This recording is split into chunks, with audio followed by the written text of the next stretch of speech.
Bismillahirrahmanirrahim. Assalamu alaikum warahmatullah. This is Osman Hasan, and today I'm going to be talking about leadership skills from the Islamic perspective.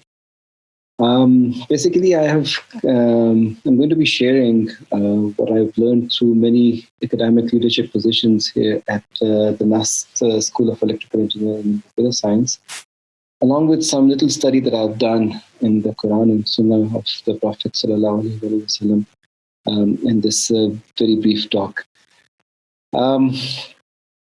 We actually define leadership as the capability of a person to lead a group of individuals that collectively try to accomplish a mission. So if we look at this classical definition of leadership, we have three main objects in it. So there's the leader, there is the group of individuals that the leader is going to be leading, and then finally they need to have a very clearly defined mission that they want to accomplish. Now, in this talk, as I said, that we are going to be focusing on all these three elements. And then the majority of the talk is going to be on some guidance from the Quran and Sunnah that we get on how to become a successful leader. Now, as for Islamic teachings, everybody in this world is a leader in some sense. And as this very famous hadith from the Prophet ﷺ goes, he said that each of you is a shepherd, or a leader actually, and each one is thus responsible for his flock. So the Amir, who is really the utmost authority in society, is the one who is the shepherd over the people of his flock, and then he's going to be responsible for them. Similarly, a man is the leader or the shepherd of his household, and similarly, a woman is going to be a leader in the absence of her husband, and she is also given a responsibility. And even a slave would also be a leader of the master's property. So each one is definitely a leader, and they have a responsibility to go with. So in Islamic teachings, the concept of the leader is very, very important. Like whenever we have prayer, we have to appoint a leader. Even like when we travel, so this famous hadith goes that whenever there are 3 or more people in a group, they have to appoint a leader for them. So it means that this concept of leader is very important in Islam. Moreover,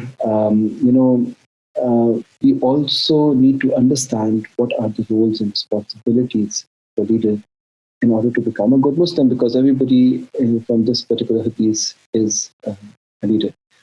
Now we come to the second main part of leadership, which is the mission. So a leader always has to have a mission. Without a mission, I mean, there is no leadership at all, because there has to be a clear direction that you have to follow, and then you have to take your group of people along with you to successfully achieve or accomplish that particular mission. Now, again, if we look at this mission from the Islamic perspective, since every individual is a leader in itself, all of us are actually given a very clearly defined mission. And I see that mission from this particular ayah from this surah, as the translation goes, that and I have not created the jinn and the men except that they should serve me. So this is actually Allah saying to all human beings and the jinnat that, we have this particular mission, and that is to serve or do ibadah for Allah Ta'ala. Now, this ibadah does not just mean that, we have to pray and fast and all the obligatory prayers. I mean, this encompasses all that, but it also goes beyond that. So, we have to follow all the orders of Allah subhanahu wa ta'ala that are given in the Quran and the Hadith, and we have to actually implement it in our lives. As, the famous saying goes that even when we earn our risk, it's also an ibadah, if it's a halal risk. So, every aspect of our life has to be governed by the teachings of the Quran and the Sunnah. And when we follow that path, then it means that we are actually serving Allah subhanahu wa ta'ala and doing this ibadah. Now, so this is the main mission of every human being, and that's why we are here on this planet Earth. But as leaders, when we are leading our household or we are leading an organization, we have other missions also that we have to fulfill, which are based on the perspective of our organization. But it is very important that we all understand that the mission that we would be following in our organization or even at our household, that has to be in line with our mission of existence in this world. And we have to make sure that there is no conflict between the mission that we are trying to achieve in this life and the one that has been given to us by us. So now we have already defined what is a leader, what are the what is the group of individuals that the leader is going to be leading, and we also have a guideline about the mission. So now we come to the next part of this presentation, and let's try to find out what is the purpose of leadership, again from the perspective of Islamic teachings. So actually, Prophet Sulaiman was, one of the biggest leaders that the world has seen. And in this famous ayah of Surah Naml, Prophet Sulaiman said that this is from the favor of my Lord. So it's talking about the leadership that he has been given. So he says that this is from the favor of my Lord to test me whether I will be grateful or ungrateful. So from this ayah, we can see that, first of all, leadership is not something that is an honor. I mean, it's something that is given to us by Allah subhanahu wa ta'ala. So it's a favor on us. And then the reason for, or the purpose of this leadership is to test if we are grateful or ungrateful. So, I mean, gratefulness is one of the foremost things. Our salat, we always begin by Alhamdulillah. So we have to make sure that we are grateful to Allah subhanahu wa ta'ala in every circumstance and in every condition that we are in. So this also applies to the leadership as well. So, I mean, the leader has to be grateful at all times, like all human beings, as we just said. Now, another ayah that goes in the same line that allows us to understand the purpose of leadership. So this ayah in Surah Al-An'am, the translation goes that, and it is He who has made you successors upon earth and has raised some of you above others in degrees of rank, obviously great and leaders, that He may try you through what He has given. Again, a very similar meaning to the first ayah. And we also see that there are going to be trials for leaders, and we are going to be tested as leaders. And as we can imagine, I mean, in a leadership position, you come across so many decisions every day, and you have to make a decision. And then there are always these two paths. One of the paths is going to be according to teachings of Islam and according to the guidance that you can get from the Quran and the Sunnah. And then there's the other path as well, which sometimes may seem very easy to follow. But this is against the teachings of Islam. So you as a leader you have to make a decision. And this is a test because you have to make the right decision. And again, coming back to the previous slide, the reason of our existence is to do ibadah to Allah subhanahu wa ta'ala. So we have to make sure that we make all the decisions that are in line with the teachings of Islam, and so that we can fulfill the purpose of leadership, we are successful in these trials and tests that we are going to be put in as leaders. Now, coming to the characteristics of leaders, the foremost, in my opinion, is integrity. And as Lewis, who is a very famous English writer, has defined integrity as doing the right thing even when no one is watching. So, and the outcomes of such kind of integrity is basically honesty. You can call it sincerity, or you can even put it in the perspective of seriousness in your job. So integrity is really the foremost thing, and why I think that this is the foremost thing in the role of a leader, because first of all, if you are in, you have a sound personality and people can trust you, then they would follow you as well. So, I mean, in order to be a successful leader, you really want people to follow you. So, this is one of the characteristics through which they would be inclined to follow you. Secondly, we all want, as leaders, that the group of individuals that we are leading have to be very honest, and they also exhibit this characteristic of integrity. So we have to lead from the front, and if, as leaders, we are not exhibiting integrity, how we can expect that our followers would be, honest and sincere and serious towards their job. So this is really one of the core and foremost characteristic that every leader should have. And you may have seen that once the integrity of a leader is questioned, their leadership career is over, or they really leave the position themselves, because they do not find themselves in the position to lead after that. Now, in Islam, we have this term taqwa that we use, and it's actually very similar to the definition that I have written on top of the slide. So, following Allah's commands equally in private and public lives is what taqwa is usually defined as, and this is again one of the foremost characteristics that every Muslim must have. In our religion, we have this concept that Allah is watching everything, and He is the one who hears, who listens to everything that we say. He watches whatever we do.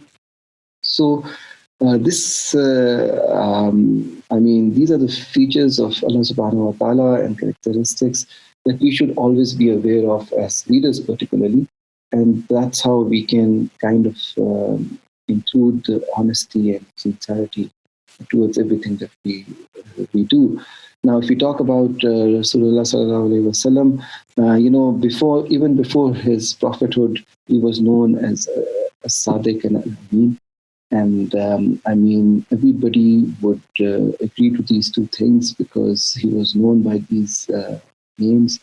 And he already had established a very sound place in that society, and everybody would trust him. So, and then he brought the message of Islam.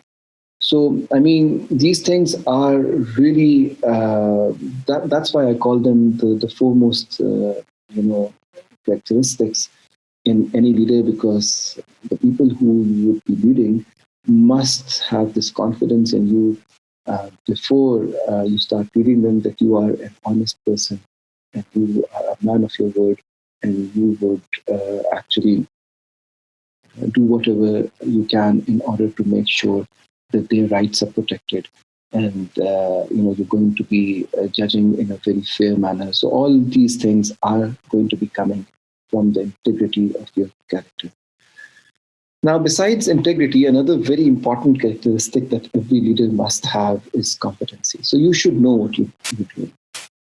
For example, let's talk about a household, and if I'm the husband and the father of the family, I should know the rights of my wife. I should know the rights of my children. I should know how to deal with the problems that they would have. As a leader, this is my responsibility to know how to handle the whole household. And same applies to more strong leadership positions. You need to know what you would be doing. Because if there's a leader who doesn't know what's going on with the individuals that he's leading as a group, things are not going to be done in the most effective manner.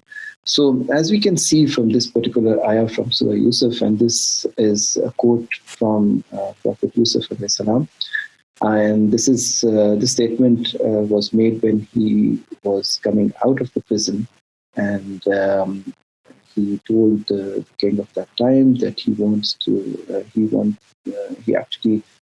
him to appoint him over the storehouses of the land. And look at the second sentence here where he says that indeed I will be a knowing guardian. So obviously, in order to look after the storehouses, you have to know how to guard things. And when he presented his resume to this king, he clearly stated that he knows how to guard stuff. So, I mean, it's very important that you know the basic stuff about the organization and the people that you would be leading as leaders. Now, another thing that is very important to note in this particular ayah is the confidence. I mean, Yusuf alayhi salam very clearly states, and he shows this will that he wants to be appointed for this position. Now, some of us may think that it's not appropriate, or that if we tell somebody that we want to be appointed as a leader. But in this particular situation, we see that it's particularly fine, and the Prophet is actually making that remark. So, I mean, it's not arrogance at all. It's perfectly fine if you think that you are in a position to lead and you have that background knowledge, and obviously you have that kind of an integrity, and you can do the job in the best possible manner, then it's absolutely fine to present yourself as a leader. And we also have to be very humble. Besides that, we know that we are all slaves of Allah, and but we know that we have some particular skill through which we can benefit the mankind. So in that particular situation, it's absolutely fine to make a proposal to be appointed as a leader. Again, we have to understand that we are not becoming a leader just to please ourselves, or to get some sense of power, or or pride. It's just so that we can serve the people, and if we understand that we can do the job in the best possible manner, then we can always propose to for this to be a leader of a group. Now, another very important ayah on the same context. This is from Surah Al-Baqarah, and this is actually the context here is that this is about Bani Israel, and Allah Subhanahu wa Taala had appointed Talut to be their king. And the people of that time were protesting against this appointment because they were thinking that the person is just an ordinary man. He's not blessed with vast riches. He's not rich. Doesn't have a stature to become a leader according to these people. But the Prophet actually replied to them that Allah has chosen him over you and blessed him with knowledge and stature. And again, in this context, they were about to start a war. And, it's very important from this ayah, we can see that the person that was appointed as a leader for them had the knowledge of warfare and had the stature, or he had the will to be a good leader in times of war. So again, it kind of hints that you need to have the characteristics. You should know what you're doing, and you should be an expert in that field in order to lead the people towards a particular mission. So now coming to another characteristic that I believe is very important for a leader, that the leader should be able to communicate very well. Because, obviously the role of the leader is to lead a group of people to successfully accomplish a mission. So, I mean, one of the main aspects of this whole process is to communicate what needs to be done. So that is why the leader really needs to have very strong communication skills. And the same is reflected if we look at this particular ayah of Surah Taha. And this is a very famous dua as well. So as Prophet Musa alayhi salam is assigned the role to approach Fir'aun, and this is a very difficult task. He's going to be a leader of this people who's going to be confronting Firaun, who is a tyrant at that time. Now, one of the things that he asked for at the time of this particular assignment was that they may understand that speech. So that is why, I mean, this kind of reflects that while he's becoming a leader, he's asking for strong communication skills so that the people, and even when he goes to Fir'aun, he understands what he is saying. Now, a key communication skill to people to follow you is to make them feel heard as well, because this is part of good communication skills, that you have to be a good listener. Because when you listen, people would understand, or your group of individuals who you are leading would kind of know that you are hearing them, and you you care about them, and that is how they would also listen to what you are saying. So, in order to make sure that people listen to you, you first have to listen to them. So, a good leader always has to be a good communicator, a good listener. And as we all know, that the Prophet Muhammad was a very good listener. He used to listen attentively to everyone who would approach him. And it's very commonly known that Sahaba would always think that everyone of the Sahaba would think that the Prophet loves them the most, because he used to pay so much attention to them when they used to talk.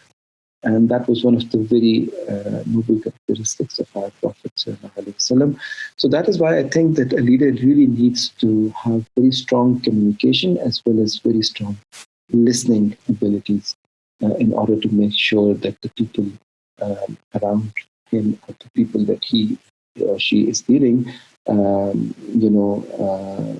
they can they get this feeling that he cares for them. Now, the final and I think the very, very important characteristics of a leader are that he has to exhibit empathy towards his group. So before I go into the details about these characteristics, let me present this very nice ayah of Surah Al-Imran. Now, this was revealed after the Battle of Uhud. And we all know that at Uhud, post-Uhud time was one of the most difficult times in the lifetime of the Prophet, as well as the Sahaba, because many Sahaba had got shahadat during that Qaswa. And it was a difficult time. And actually, we all know the story behind it, that there were a few Sahaba who had not followed what the Prophet ﷺ had instructed them, and they left their positions, and due to that, everything happened. Now, this ayah was revealed after Uhud, and let's read the text of the ayah. So it says that, so by mercy from Allah, Muhammad ﷺ, we were lenient with them, and if you had been rude and harsh in heart, they would have disbanded from about you. So pardon them and ask forgiveness for them, and consult them in the matter. And when you have decided, then rely upon Allah. Indeed, Allah loves those who rely upon Him. Now, there are multiple messages in this particular ayah. First of all, the Prophet has been instructed by Allah subhanahu wa ta'ala that he has, that it's not instructed, he has been told here that it's from the mercy of Allah that he was lenient with his group of people. So we get this message from this ayah that we have to show empathy towards the people that we are leading. But it's very important to understand that this ayah is revealed after the Uhud battle. And, the Prophet has been instructed that he should pardon the Sahaba who made a mistake, and he should also seek forgiveness for them from Allah subhanahu wa ta'ala. And finally, the ayah goes like, he should consult them in the matter. Now, what I see as the ayah says that, if you are consulting with those people, they would have no doubt that the Prophet has any grudge against them, because you would never consult with somebody who you do not like or you have some grudge, or even a slight feeling, a bad feeling for them. So this is how the people would know that the leader actually loves them or shows empathy towards them. So this is one of the very main characteristics of a good leader, that the team knows that you care for them. And because this is the team that you're going to be taking forward. And if the team thinks that you do not like them, obviously they would not get the motivation to work for you. And if they are not motivated enough to work for you, then the things are not going to be going the right direction, obviously. So we want to make sure that we are, first of all, lenient with our team. People do make mistakes. We should forgo them. And, while pardoning them, we should also demonstrate to them that, we have completely, forgave them, and now we should have a fresh start. And, that's going to have a very positive impact on the team. Secondly, the ayah gives us the message of consultation. So it's always very, very important that whatever decision a leader takes, he or she has to consult with the team. This is how the team would kind of take ownership of all the decisions that are being made, and they would be on board with whatever has been decided. So if you look at this particular ayah, I mean, the Prophet ﷺ is getting revelation from Allah subhanahu wa ta'ala, and in that particular scenario, it's actually consultation is not required at all, because he would always make the right decision. But even then, he's consulting with the Sahaba. So, I mean, the whole purpose, as I see it, is that this would give a lot of confidence to your team, and they would, as I said, that they would first of all know that you care for them. They would know that you give, good weightage to whatever they are saying. Even if there is a disagreement, you can have a good discussion with your team, and you can explain the reasons why you disagree with what they are saying. And this is how, things are going to be done in such a manner that everybody is on board. And I think that this would let you fulfill all the tasks in a very effective manner. Finally, a very important message that I also see in this ayah is that once the decision has been made, we have to rely on Allah, and we should just, never regret about the decisions that have already been made, because everything in this world is for the betterment of humans, and we all believe that. So, there is no use in regretting on a decision that has been made. So once a decision has been made after collective wisdom, we just have to, rely upon Allah, and we should really believe that whatever has been done is for the best interest for the whole team. So now this brings me to the end of this short talk. Basically, I would just like to give you a quick summary so that we remember what was just discussed in this particular session. So we actually talked about a leader, and a leader is the one who leads the team towards a mission. And from the Islamic perspective, we said that this mission has to be in line with the teachings of Quran and Sunnah. Now, the foremost characteristic of a leader is integrity, and he has to exhibit that so that his team also is honest and sincere as he is with the team. Moreover, the knowledge of the mission, I would say, is very important for the leader, because you have to be an expert in the mission that you want to accomplish so that you can lead the team effectively. Thirdly, the leader has to have very strong communication skills so that he can relate and explain to the team what needs to be done. And he also needs to have good listening skills so that he can listen what his team wants to say, and then he gives good weightage to their opinion. Reliance upon Allah is one of, again, the foundations of a good leader, because without reliance of Allah, it's very difficult to make decisions and then be happy about them and then move on with your life. Also, in order to do decision making, it's desirable that you consult with your team, you make them heard, you do decision making through collective wisdom. And finally, empathy is also something that I consider to be very important in a leader. And as the talk has already covered, that all of these points are one way or the other also reflected from various ayahs of the Quran as well as the Prophet's Sunnah. So thank you very much for paying attention, and Assalamu alaikum.